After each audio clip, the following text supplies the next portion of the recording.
These professional chefs all want to break into the top ranks of the world's culinary elite. Deciding who has the talent to cut it is MasterChef judge Gregg Wallace. It's not unpleasant, but it's just very bizarre. And culinary legend Michel Roux Jr. With 2 Michelin stars, he's expecting perfection. I love the ice cream. It's really silky smooth, very good. I do not like the souffle. Cooking doesn't get better than this.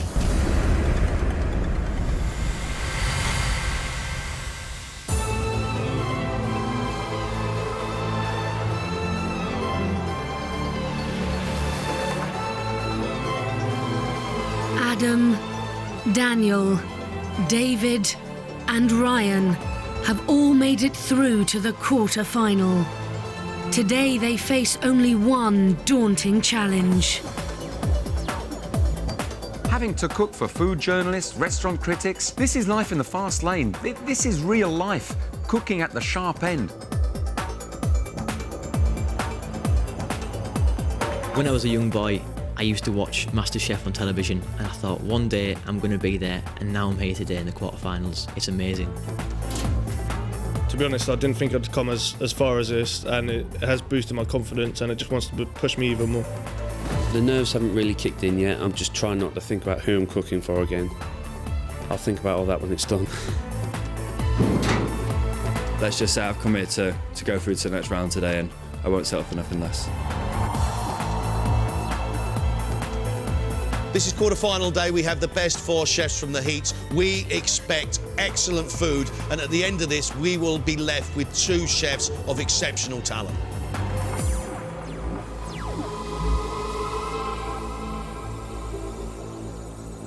Welcome to the MasterChef quarter-final. You are cooking your own food today for us, the judges, for restaurant critics, and for a place in the next round. We want great food. We want you as chefs to express yourselves. You are here because you are the best. Prove it to us. Off you go.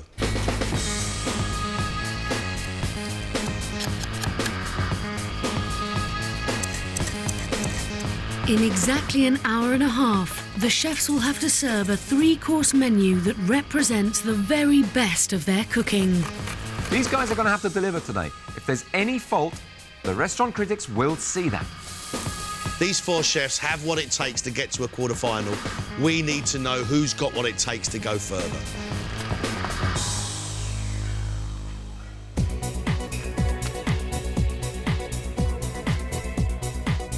I'm really passionate about cooking. I love it. It's my life. I work 18 hours a day. I just work hard. I sacrifice time with my family to work in the kitchen, and it's just something I love. I just really like it. It's good. David can deliver great flavours. He's proved that to us, and that's one of the reasons why he's here today. Taste-wise, very difficult to criticise. Full of flavour. I think it tastes glorious. I think it's lovely. He does big flavours, good textures, but he's serving pub food. It looks a bit messy. It looks sloppy.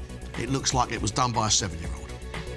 We know he can give us great flavours, but he needs to give us great presentation and finesse. We want fine dining presentation.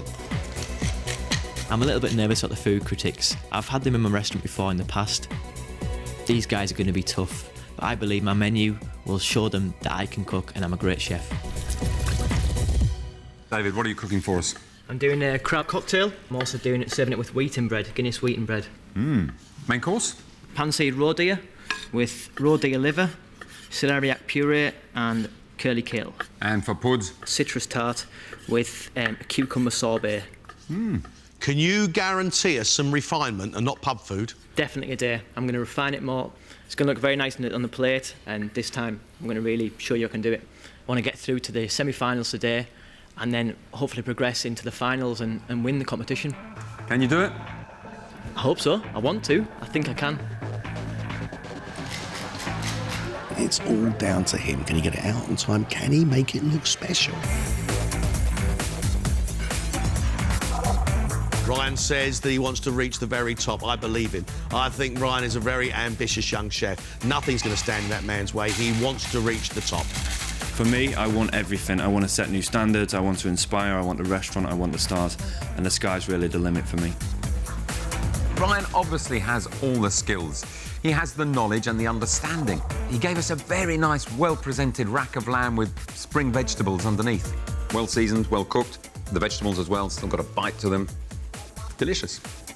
Ryan has to pay attention to detail. His stuffed lamb just had too much fat on it and it wasn't cooked through properly. That lamb is very underdone. It's quite rare and it's not nice to chew on.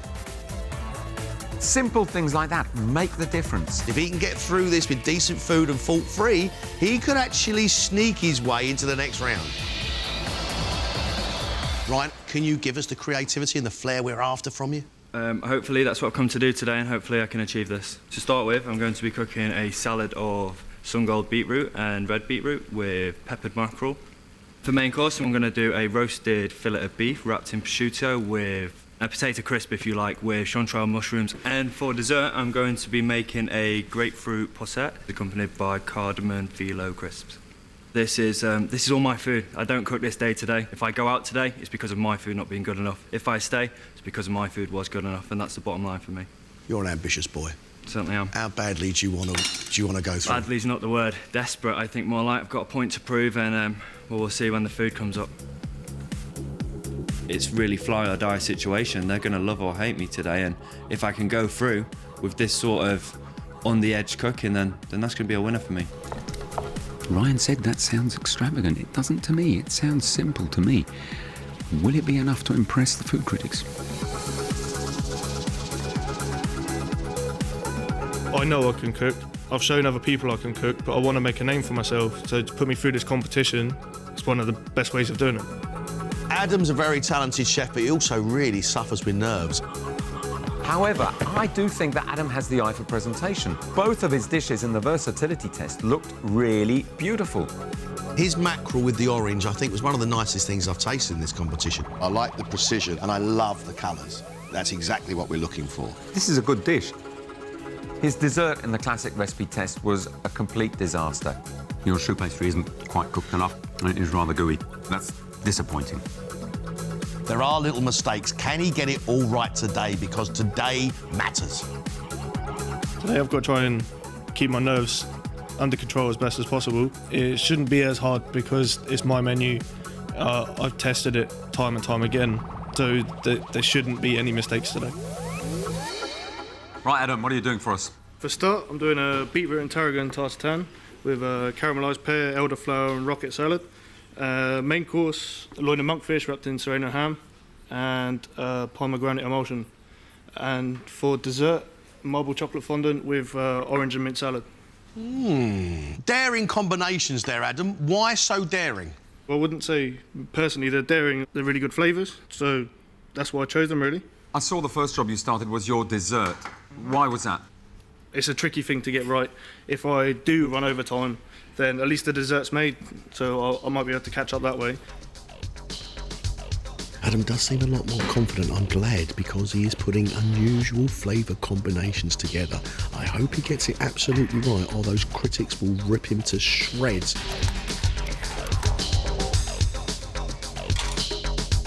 I've always wanted to be a chef, ever since I was 10, so as soon as I finished school, that was it. I was straight in the kitchen. So to win it, it used to be, I don't know, very unbelievable, really. Daniel's a good chef. He's got the skills and the basic knowledge to go a long, long way. However, his consistency is a worry. He gave us a creme brulee which wasn't cooked enough, which was liquid. The added extras are great, but the creme brulee isn't. But his calf's liver dish was absolutely lovely. That's a very accomplished dish. And we die now. No, don't. He's got to do himself justice. He's got to deliver 3 plates of the quality he has showed us sporadically. Now is the day that Daniel has to deliver. All right, Daniel? Yep. So what are you cooking for us? A pancetta wrapped monkfish with a caperberry jam and saffron chip potatoes. Main course, I'm doing rack lamb marinated in thyme and coffee with purple potato puree. And for pud? I'm risking it a bit on the pudding. I'm doing an Earl Grey tea souffle with milk ice cream. A souffle, that's all about timing. Are you going to be all right with the timing? The reason I chose the souffle is because it's quite ballsy, and I thought I'm only here once, so I may as well go out either all guns blazing or in a fire of horrible heat. I think we're looking for consistency from you as well, no? Yeah, the last round I was good at some things and not so good at others, so I need to make sure that I'm at a solid level. This is very personal, the menu that I'm doing today. It's meat on a plate, basically, so it's like wearing your heart on the sleeve.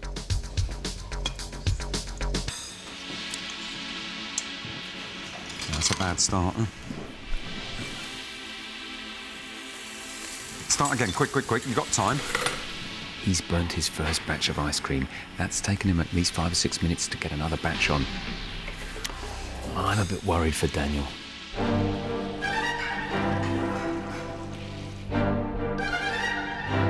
It's 20 minutes before service and the critics arrive. Charles Campion is the restaurant critic for the Evening Standard. I eat out several times a week, and strangely, I think that it's becoming harder and harder to find really great food. William Sitwell is the editor of Waitrose Food Illustrated. You know, I find I'm often let down because all I want is simple, good grub, and too many chefs are trying to be overcomplicated. Kate Spicer writes for the Sunday Times. I don't care whether a dish is really complicated, super modern, or whether it's literally just egg and chips. The most important thing is that it's cooked with skill and with care. First to face the critics is father of one Daniel. Daniel's got a starter here, pancetta wrapped monkfish with saffron chips. What you got left to do? Cook my chips and seal off my monkfish.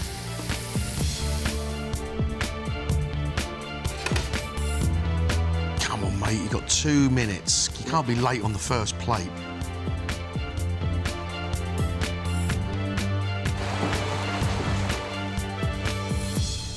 Come on, you're nearly there.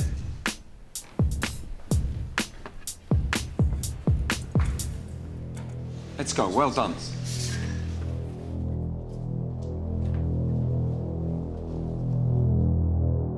Daniel has made a starter of pancetta-wrapped monkfish with a caper dressing and saffron chips. I'm a bit underwhelmed by this dish. You know, you've got salty pancetta, salty vinegar, and you've got salty capers, and that is actually overpowering any decency of the fish itself.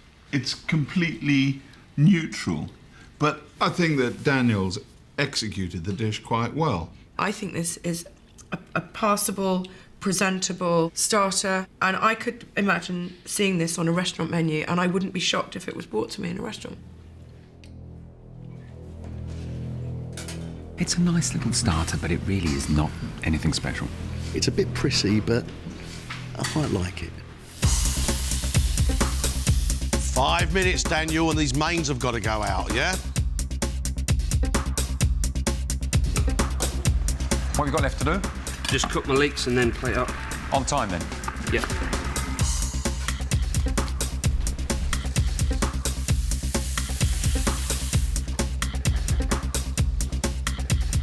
Daniel, you're out of time, so you're going to be late. You're going to have to go and tell them you're going to be late, yeah?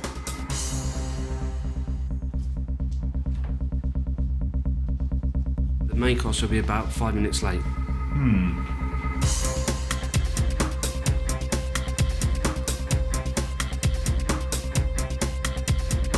That's it, come on, keep it going, you're nearly there. Nice presentation, well done, keep it up, come on. Go for it, well done.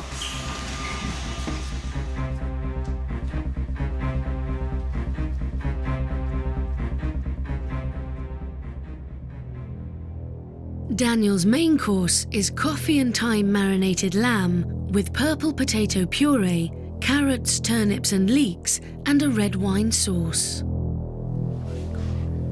All I'm going to say is, why puree the life out of a purple potato so I'm left with blueberry yoghurt on my plate, and yet not peel the carrot? In spite of everything that seems to be stacked against it, it's actually very, very good. I think this lamb's cooked beautifully. I wish I was colourblind and I wouldn't see the purple, because actually that potato is delicious. I rather wish he'd just done with some ordinary mashed potato, in which case I would be entirely silent and feeding my face. I don't know how I feel about a grey-blue sauce. You don't even see blue food on Star Wars. I think it's a good dish. Such a shame he hasn't peeled the vegetables.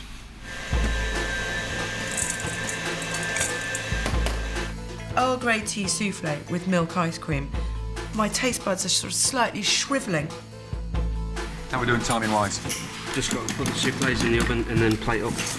They take 8 minutes to cook, and you should be serving up in 6.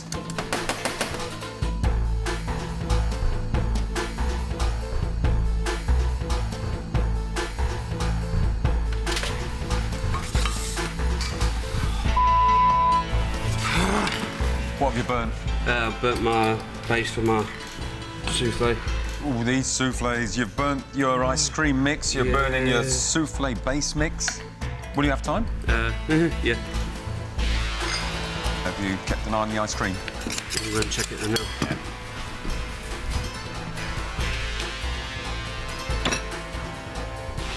You got a minute to get it out. How are we doing with the soufflés? Nearly there? Yeah, about 30 seconds. 30 seconds, good. You happy with them? Yep. Yeah? Let's do it. Let's do it.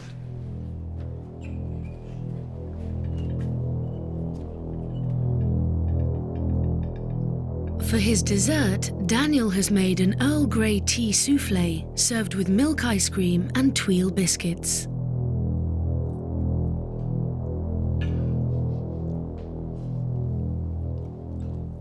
This is a difficult thing to make, and technically, it's been fairly well made. What it does lack, though, for me, is a decisive and interesting flavour. Almost no flavour at all. But, interestingly, the ice cream is unbelievably delicious and very, very sweet. And when mixed with the souffle adds it, a rather nice texture. The souffle just sort of leaves me feeling a bit like it's a fine accompaniment to the ice cream, when surely it should be the other way around. I love the ice cream. It's really silky smooth. Very good. I do not like the souffle.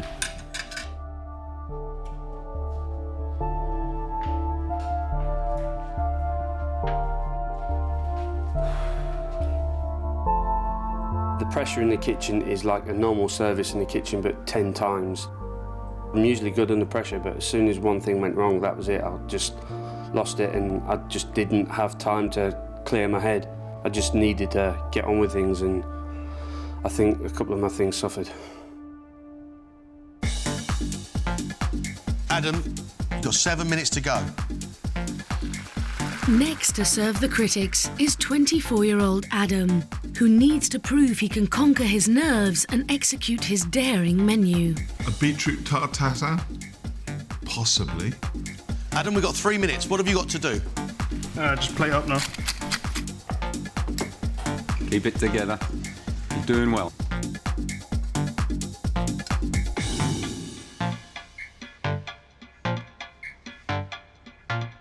Good lad. On time. Well done, Adam. Get it out now. Well done.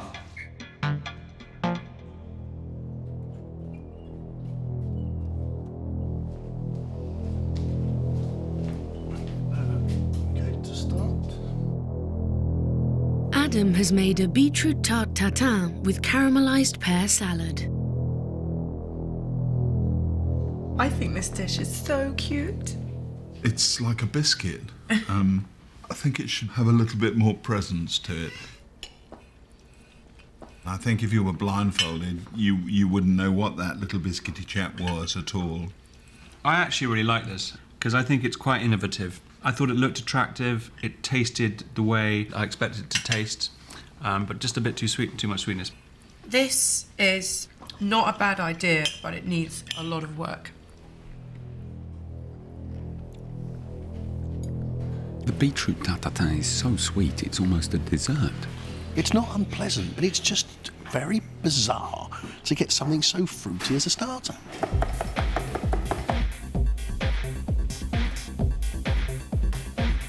Five minutes now, please, Adam.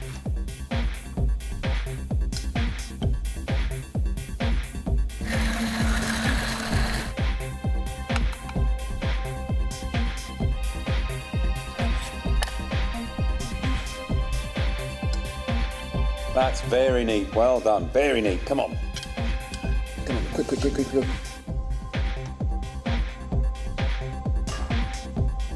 Let's go then.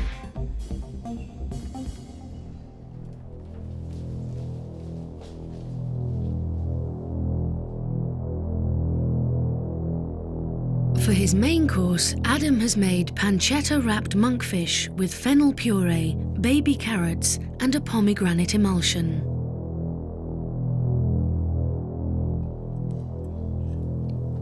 Fennel, pancetta, monkfish work together really well. I don't know where the idea for the pomegranate came from. It neither works visually nor in terms of flavour either. It's a sad end for a pomegranate, in my view. My eyes really want me to hate this dish, yet I'm actually enjoying it. It's actually working quite well, and that's sort of annoying me because I don't think it should. Do you know, I thought it was quite clever and inventive before he put that pink pomegranate sauce all over it. I can't actually believe what I'm seeing. Pomegranate juice with fennel and monkfish with bacon around it. No. How long? 4 or 5 minutes. 4 or 5 minutes? What's left to go on the plate? Waiting for the fondants now.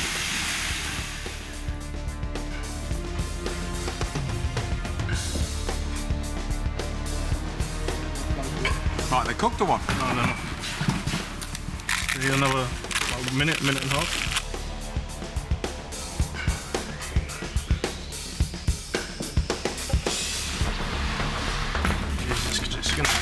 It's not ready, so I'll just go to serve.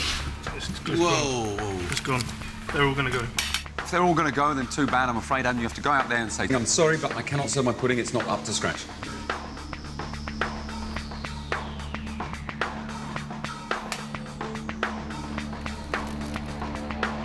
They're liquid, they're cold in the middle. I'm dreadfully sorry. When it comes to the dessert, it didn't have long enough to cook, and I've taken the ring off and it's just collapsed. So unfortunately there'll be no dessert. Okay, I'm sorry about that. That's a first for me. I've never had someone not serve a course on this, ever. Such a shame.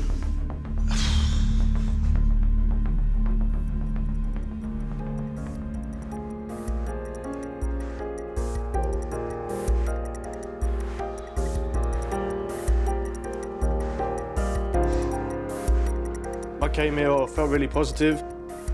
When I practiced the dish, I've had no troubles at all, and well, it's just today, it's all gone wrong. I think Ryan's menu looks absolutely great. You've got 4 minutes to those starters. You better motor, Ryan. Come on. Push yourself now, huh? You have 60 seconds.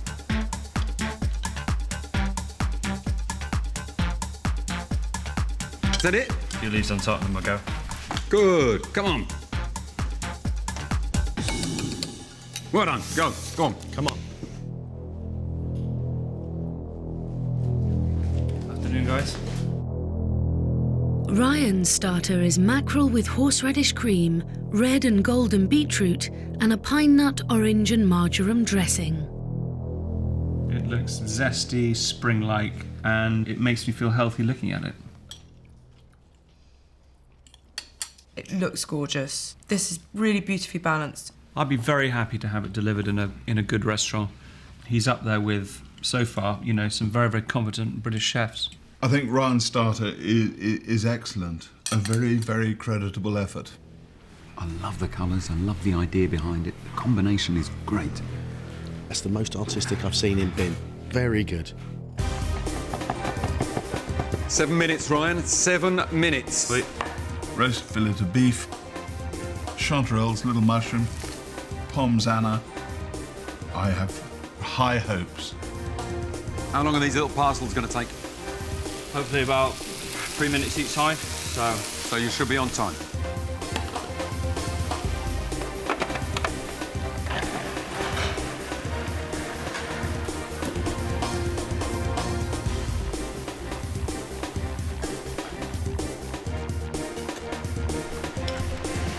Keep it going, you're nearly there.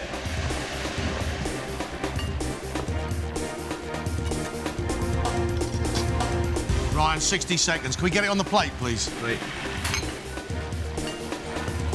Almost there, Ryan. Come on. Bit of speed. Come on, Ryan. Is it cooked? Yeah, just about. Good. That it? Okay, go.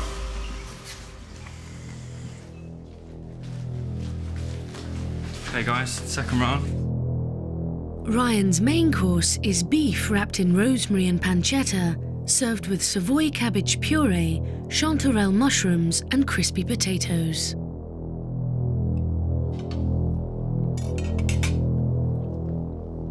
What's he done?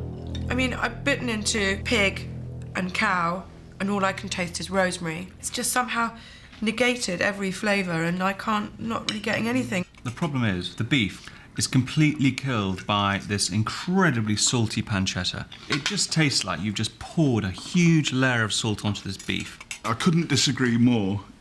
I think it's really very good indeed.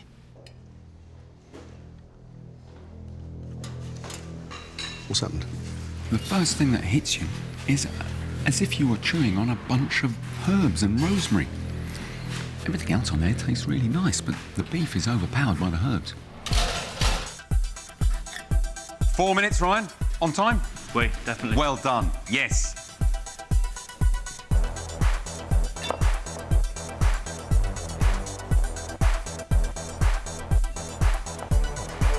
Got 2 minutes, Ryan. That it? That's it. That's it. Well done.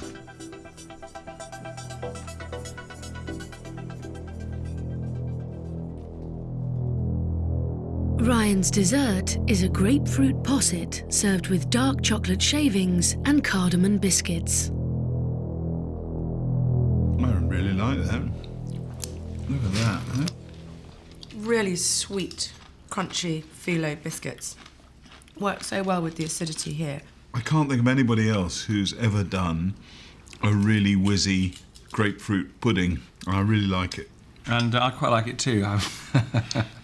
It's a very brilliantly, innovatively crafted pudding, the like of which I've never had before.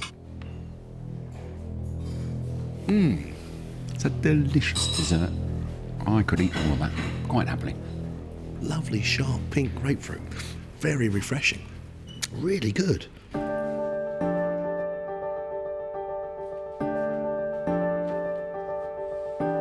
I hope today I've got a good chance for the semi-final, as I was very pleased with my dessert. The starter, no faults as well.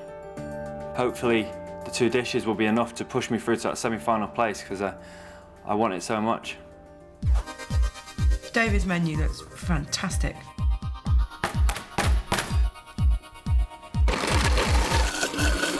You've got 4 minutes. Michelin star looking food from you, David. 2 minutes.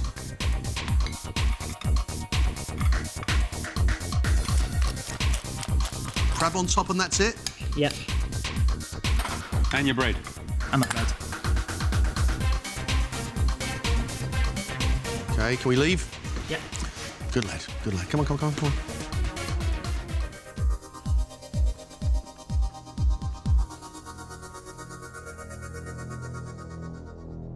David's starter is crab cocktail with a tomato salsa, avocado puree and warm Guinness bread. I think it looks magnificent. And anybody who sends you out a piece of warm, fresh, beautifully scented bread, I mean, that's it, really. I'm sold. A perfect marriage of flavours with some very basic, old-fashioned ideas, but executed with, I think, great panache, actually. I don't want to say. I think it's absolutely wonderful. It's fresh, it's very clean, well seasoned. I like the wheaten bread. It's really nice. Despite a good start, time is now running out for David to produce his venison and liver main course. David, 5 minutes now for your mains. Yeah. Is that achievable? I'm hoping so. The loin of deer with a bit of kale. Quite good, hearty British food.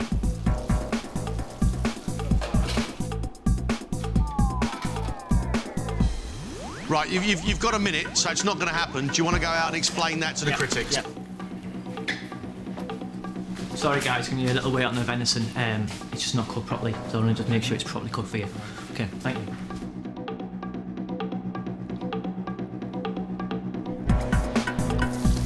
Realistically, how long? 5 minutes. 5?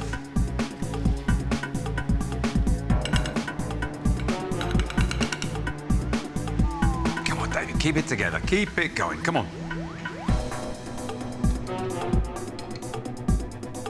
Good lad. Liver? Liver, sorry. Liver. Sorry, I don't want to serve that liver, it's not cooked. You don't want to serve it? OK, then go.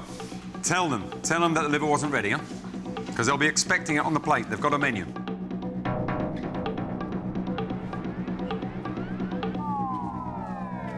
I'm really sorry for the way the liver wasn't cooked properly. I didn't want to put it on the plate. Although the liver is missing, David has managed to serve roe deer with celeriac puree, curly kale and a red wine sauce. I don't think it needed the liver. He's cooked that piece of deer with utter precision. I think this is a sensational dish. David is obviously a skillful chef. If you just had to judge the dish on the celeriac puree alone, it's a really good thing. I don't know if I'm going to be able to finish the venison, but I'll tell you what, I wouldn't mind a doggy bag. The flavours are great. It's tasty food. It's absolutely great flavours, but he promised us liver, and the liver is missing. David must now focus to get his dessert out on time. Citrus tart with cucumber sorbet. I cannot imagine. That has got a set, hasn't it? Yeah. You have got, I believe, another 7 minutes. Okay. If it's not ready, it's not ready. Okay. Is that going in the blast chiller? Yeah, please. Okay.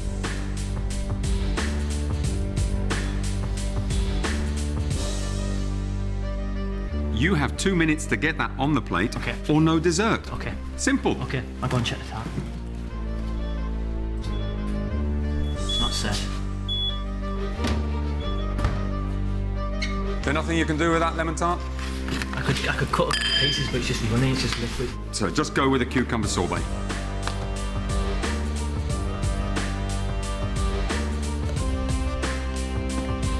Come on. Come on, let's go now. Whoa, careful.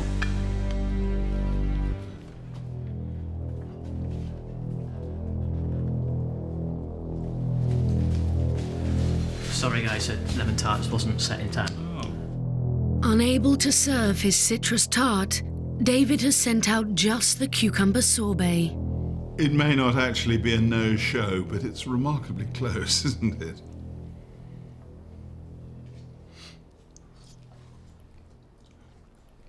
Beautifully light. You get that hint of cucumber with a bit of sugar. I think that's amazing. I think this is ridiculously sweet. It's like a sort of novelty summer lemonade. I don't think I've ever had cucumber sorbet before, and I don't think I ever want to have one again. Well, that's really interesting. It tastes the cucumber, yet it's slightly sweet and it's really refreshing. I don't think it would have worked with a lemon tart. But as a refreshing sorbet, that's really nice. I feel gutted. My lemon tart tasted great, but never set. It just really disappointed me, and that was the biggest downfall of the day.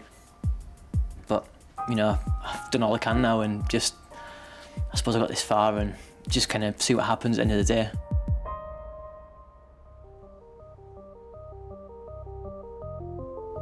We need to know what you think of the standard of the food today. You know, there's a lot of hints of a subtle brilliance, I think, going through several of these guys who are cooking today. But unusually, they seem to crumble under pressure. I actually really enjoyed Adam's starter. I thought it was quite a high-end, quite ambitious dish. but he had that vile, vile pomegranate emulsion. And then he didn't produce a pudding at all. Daniel's 3 courses did get to table, which gives him a bonus point. It was actually possibly the most coherent 3-course meal, but it was the least inspiring. David's 2 courses, regardless of the liver, showed an innate natural confidence with his ingredients. What let him down was he failed at a very key chef level in the fact that he couldn't actually bring food out of the kitchen.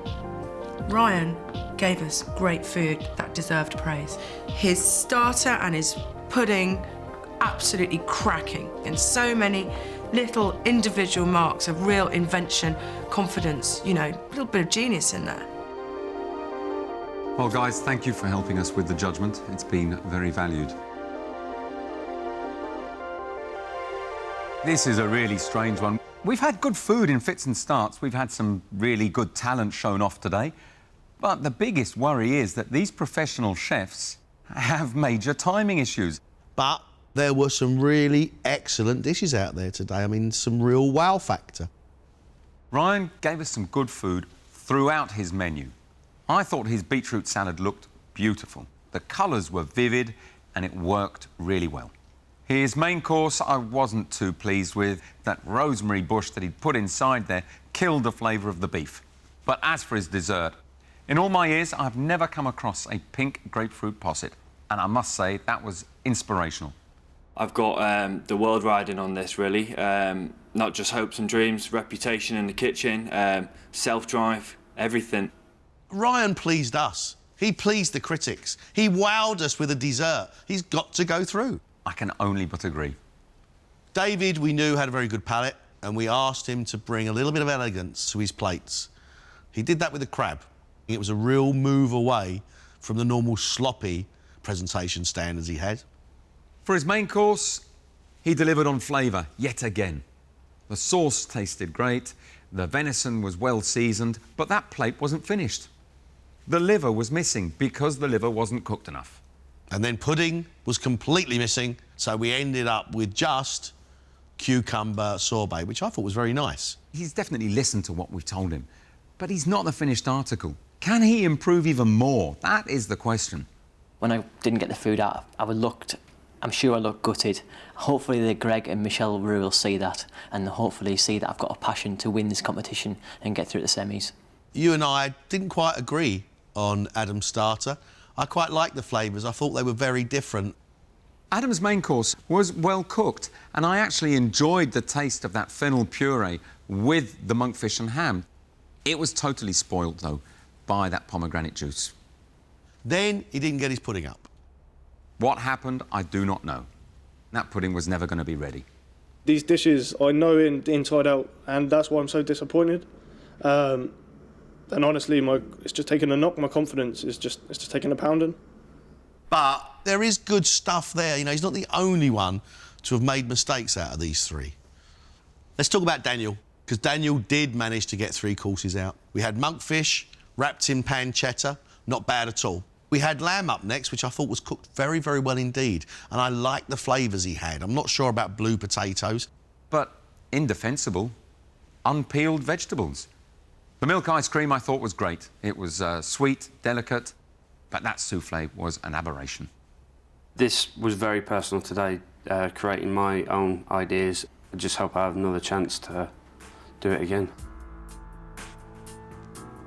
We've got 3 chefs showing promise and 3 chefs making mistakes, and we've got to pick one from the 3. We've got Ryan through, and out of the other 3, there's definitely one I can see who is learning fast and has got the passion and skills to go a long way.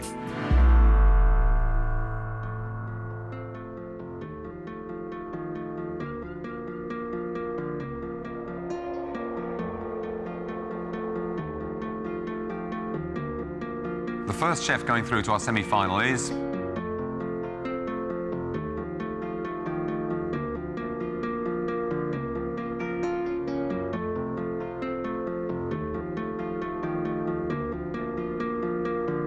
Ryan.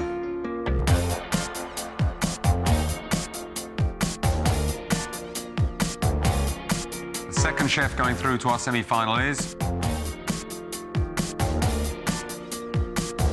David.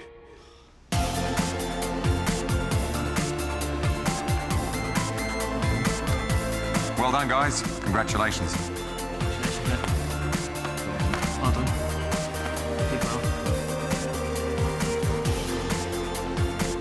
I was expecting it, to be honest. I'm gutted, but obviously 2 better chefs won, so that's all right. I still made the quarter-final. That's all right. I've done what I've done. I gave it as much effort as I could, and unfortunately it just didn't work for me, really.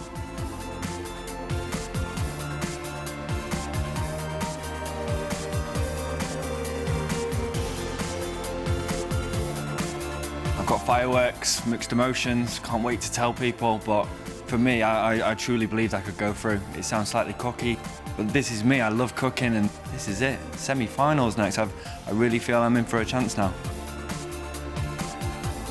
I can't believe it. I'm so over the moon. I just lost for words in a way. I'm just so excited. It's just crazy. I'm really looking forward to showing Michel Roux Jr. and Gregg Wallace that I can do it, and show them and say thank you for believing me, and show them I can do it even better. Well deserved.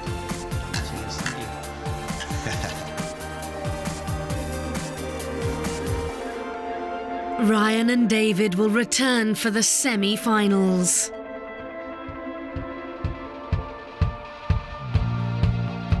Next time, the 8 best chefs are back.